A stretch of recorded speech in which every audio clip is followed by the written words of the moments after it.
Hello friends. आज का जो वीडियो है वो राहु और केतु क्या परिणाम देंगे उसके ऊपर आधारित है कि राहु और केतु किस प्रकार का रिजल्ट देंगे।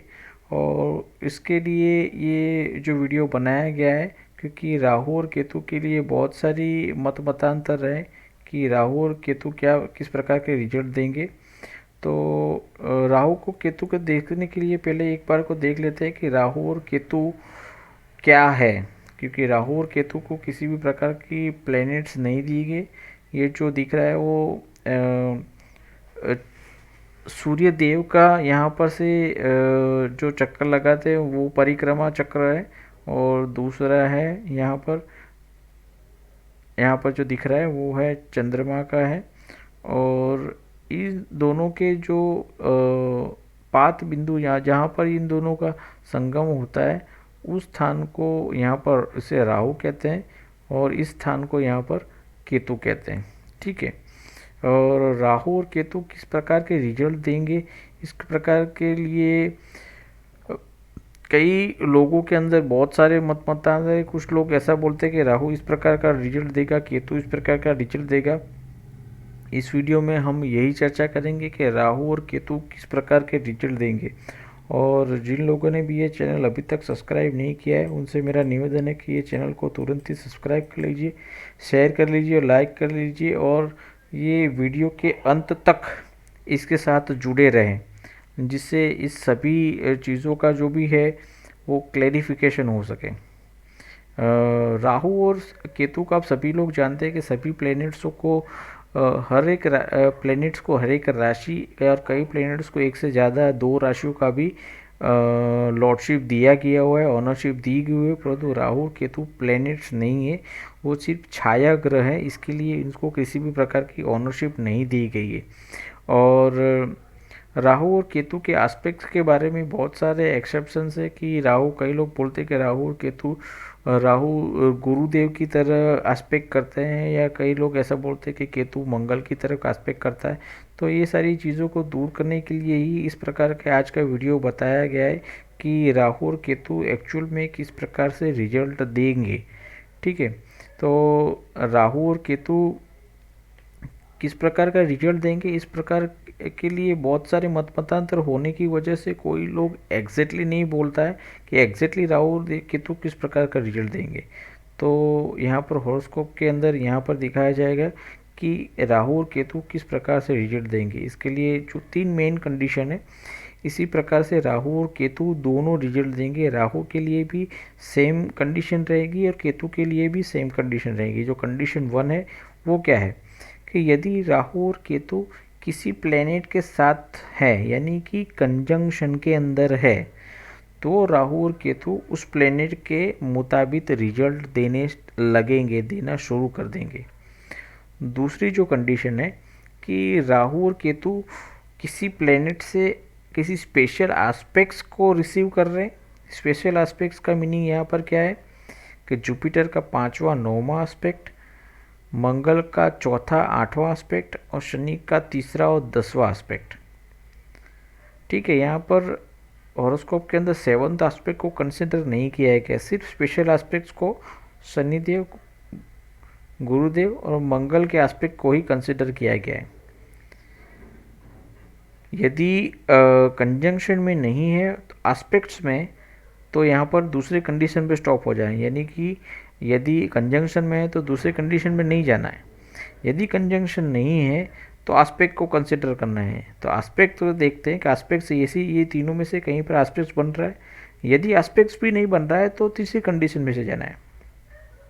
तीसरी कंडीशन क्या है कि तीसरी कंडीशन ये है कि राहु और केतु कंजंक्शन में नहीं है, किसी भी प्रकार का स्पेशल एस्पेक्ट रिसीव नहीं कर रहे, तो राहु और केतु कौन सी साइन के अंदर पड़े हुए हैं और उस साइन का स्वामी कौन है उसके आधारित रिजल्ट देंगे।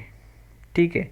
तो ये जो चीज़ है उसको थोड़ा मोर इसके ज़्यादा क्लैरिफाई कर दे कि यदि फर्स्ट कंडीशन फुलफ़िल हो जाती है तो दूसरी और तीसरी कंडीशन पर जाने की ज़रूरत नहीं है।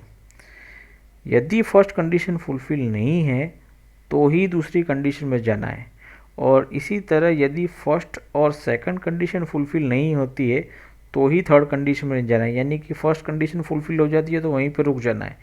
यदि स्पेशल एस्पेक्ट के साथ कंजंक्शन दोनों है तो कंजंक्शन से रिलेटेड ही रिजल्ट को सिग्निफाई करेंगे राहु और केतु।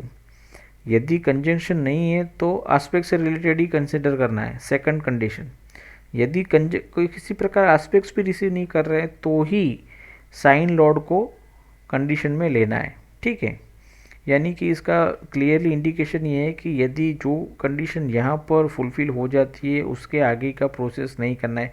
फर्स्ट कंडीशन फुलफिल हो जाती है तो सेकंड थर्ड पे नहीं जाना है, सेकंड फुलफिल नहीं हुआ तो ही सेकंड पे जाना है, थर्ड फर्स्ट और सेकंड नहीं फुलफिल हो रही तो ही थर्ड पे जाना है, ठीक है। और उसको थोड़े एग्जाम्पल की साथ में देखने का प्रयत्न करेंगे, क्योंकि कई बार क्या होता है कि एग्जाम्पल नहीं होने की वजह से जो भी सिचुएशन है वो एग्जैक्टली क्लियर नहीं हो पाती है कि एग्जैक्टली राहु और केतु किस प्रकार से रिजल्ट देंगे। उससे रिलेटेड थोड़ा एग्जाम्पल ले लेते हैं जिससे ये सारी सिचुएशन थोड़ा और क्लियर हो जाए, ठीक है। फर्स्ट कंडीशन के बारे में बात करते हैं। यहाँ पर एक हॉरोस्कोप लिया हुआ है, हॉरोस्कोप में यहाँ पर देखेंगे कि फर्स्ट कंडीशन क्या है, कंजंक्शन होना चाहिए। कंजंक्शन राहु के साथ में या फिर केतु के साथ में कोई प्लेनेट है तो फर्स्ट कंडीशन हो जाएगी। तो फर्स्ट कंडीशन यहाँ पर देखेंगे राहु और मर्क्यूरी दोनों फर्स्ट हाउस के अंदर पड़े हुए हैं। यहाँ पर हाउस की बात चल रही है, ये थोड़ा गौर कीजिएगा। यहाँ पर राहु और केतु, राहु और मर्क्यूरी फर्स्ट हाउस के अंदर है, ठीक है। दूसरा है कि राहु और मर्क्यूरी दोनों फर्स्ट हाउस के अंदर पड़े हुए हैं, कौन सी साइन के अंदर, टॉरस के साइन। एंड ये जो टॉरस जो मर्क्यूरी है कौन से भाव का स्वामी है, तो मर्क्यूरी जो भाव का स्वामी है वो है द्वितीय भाव के अंदर जेमिनी साइन और पंचम भाव के अंदर वर्गो साइन। तो राहु किस भाव का रिजल्ट देगा, तो राहु कौन से भाव का रिजल्ट देगा, तो प्रथम भाव का रिजल्ट देगा क्योंकि मर्क्यूरी वहाँ पर पड़ा हुआ है। दूसरे भाव का रिजल्ट देगा क्योंकि मर्क्यूरी की जेमिनी साइन वहाँ पर है। और तीसरा रिजल्ट देगा पंचम भाव का क्योंकि पंचम भाव के अंदर राहु की वर्गो साइन है, ठीक है। दूसरा एक एग्जांपल ले लेते हैं सेकंड कंडीशन के लिए।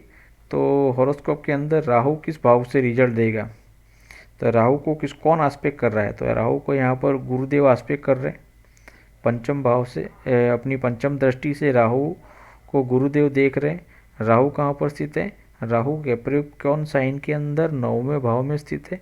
और राहु कौन से भाव के स्वामी है, तो राहु यहाँ पर अष्टम भाव सेजिटेरियस साइन के और 11th हाउस पाइसिस साइन के स्वामी है। तो राहु कौन सा रिजल्ट देंगे, यहाँ पर राहु जो रिजल्ट देंगे वो 9वें भाव का देंगे क्योंकि जुपिटर जहाँ से एस्पेक्ट कर रहा है वो भाव को देखना है। 9वां भाव, 8वां भाव उसकी सेजिटेरियस साइन और 11वां भाव उसकी पाइसिस साइन। तो राहु जो रिजल्ट देगा वो 9th 8th और 11th हाउस का रिजल्ट देगा। तीसरी कंडीशन देख लेते हैं। तीसरी कंडीशन में राहु कौन से भाव का रिजल्ट देगा, तो जो है कि राहु यहाँ पर देखेंगे कि राहु कहीं ना कहीं कंजंक्शन में नहीं है। राहु किसी भी प्रकार का स्पेशल एस्पेक्ट रिसीव नहीं कर रहा है। स्पेशल एस्पेक्ट में कौन सा आएगा कि गुरु का 5वां और 9वां एस्पेक्ट, शनि का 3रा 10वां एस्पेक्ट और मंगल का 4था एस्पेक्ट, यानी कि किसी भी प्रकार का स्पेशल एस्पेक्ट राहु रिसीव नहीं कर रहे हैं, ठीक है। यहाँ पर 7th एस्पेक्ट को कंसिडर नहीं करना है क्योंकि 7th एस्पेक्ट जैसे ये शुरुआत की कंडीशन में बताया कि 7th एस्पेक्ट में यहाँ पर कंसिडर नहीं कर देंगे। राहु यहाँ पर देखेंगे कि फर्स्ट हाउस के अंदर टॉरस साइन के अंदर पड़ा हुआ है। तो टॉरस साइन का जो लॉर्ड है कौन है, वीनस है। वीनस हॉरोस्कोप में 4th हाउस के अंदर पड़ा हुआ है। तो वीनस कौन से भाव का स्वामी है, तो वीनस है फर्स्ट हाउस के अंदर टॉरस साइन पड़ी हुई है उसका स्वामी है और छठे भाव के अंदर लिब्रा साइन पड़ी है उसका स्वामी है। तो राहु यहाँ पर कौन सा रिजल्ट देगा, तो राहु यहाँ पर देगा 4th हाउस का रिजल्ट क्योंकि वीनस यहाँ पर 4th हाउस में पड़ा हुआ है।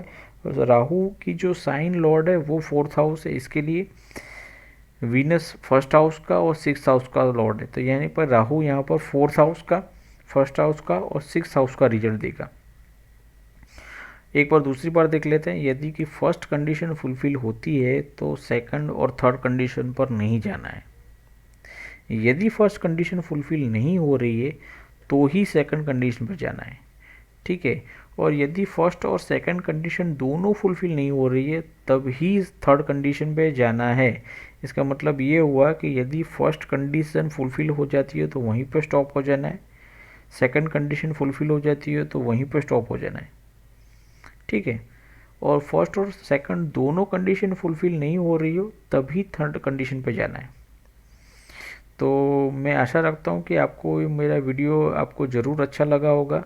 यदि ये वीडियो आपको अच्छा लगा है तो ये चैनल को तुरंत ही सब्सक्राइब कर लीजिए।